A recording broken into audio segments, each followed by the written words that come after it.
It is not the tradition of this channel to break news, or even to be amongst the first to report about a breaking or developing story. This is usually an analysis channel. We analyze. We don't report. But I felt it is important to focus on a very shocking developing story in our country and to do some initial analysis, even when details are very scanty.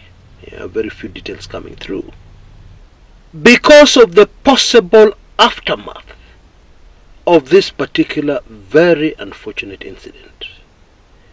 It has been reported moments ago that a KDF chopper helicopter has crashed at a place called Cheputelel in West Pokot.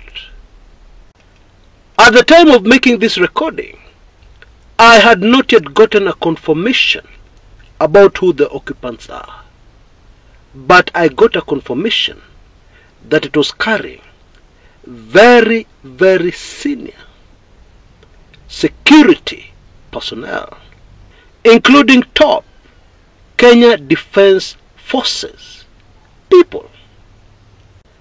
It is said to have been carrying 9 people.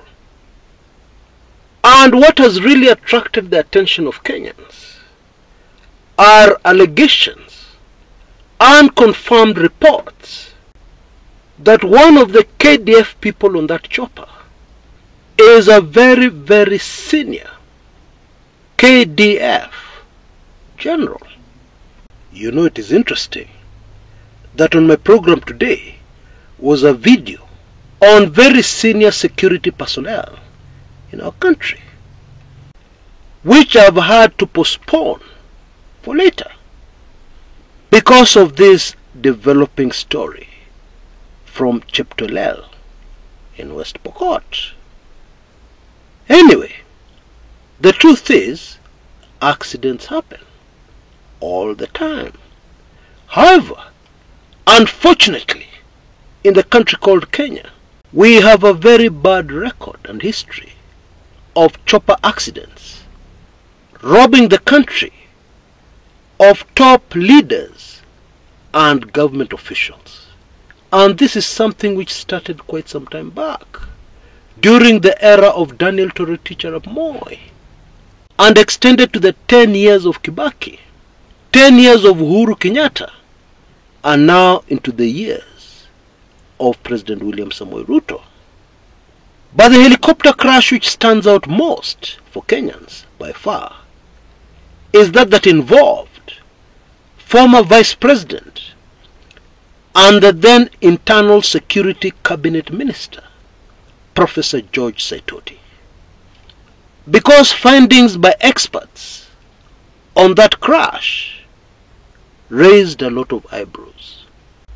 And one pathologist even told us that they suspected, they had evidence, that the occupants of that chopper were long gone before it hit the ground and of course burst into flames.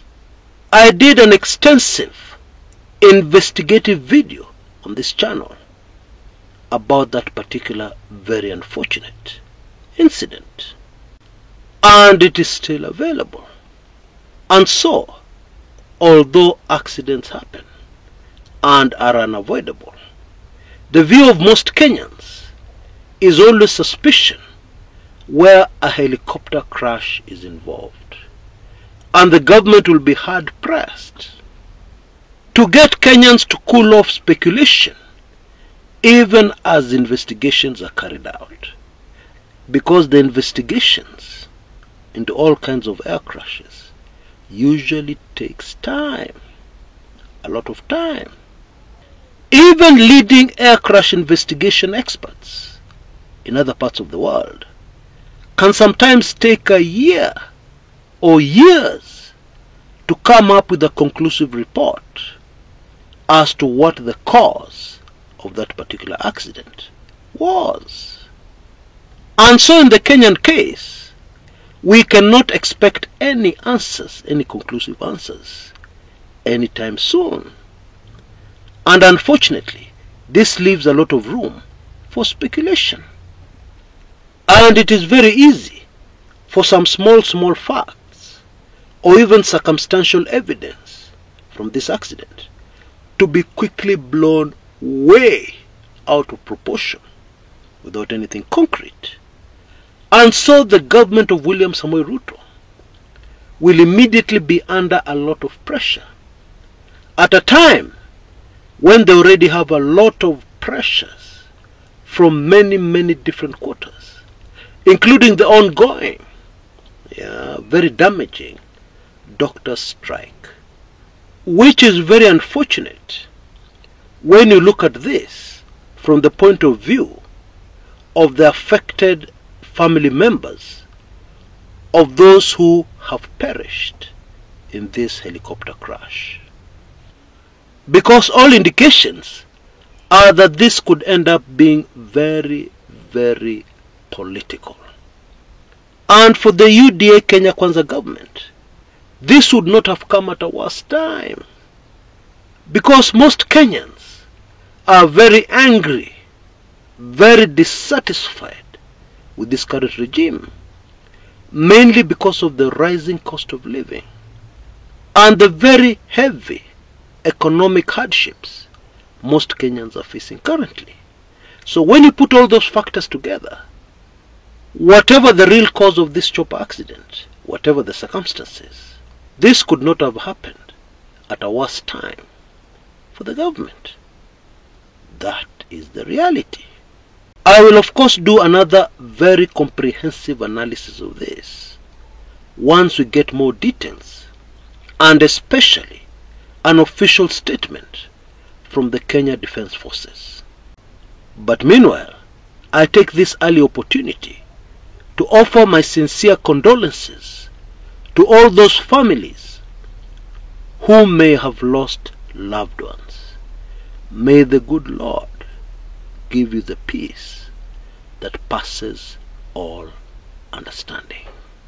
Now, very quickly before I go, we only have 12 hours remaining for the end of my special offer on my highly sensitive special report on the 6 men and 1 woman who will decide the destiny of Kenya, and the things they're currently doing clandestinely, chini ya maji, to ensure that at the end of the chaos they come out on top. It is a highly sensitive, very interesting, fascinating special report, and it can be in your inbox in a flash for only Kenya shillings 3,999 or $31. And not only that, you will be able to get 2 previous highly sensitive special reports completely for free, and one of them is on Ruto. The Ruto Kenyans do not know and will probably never know. Those who don't take in this special report, there are a lot of things there, a lot of details never seen anywhere else before, that will be of great interest. Well, time is running out. Please take advantage of this offer immediately before time runs out on you. Until next time, this is Chris Kumekucha.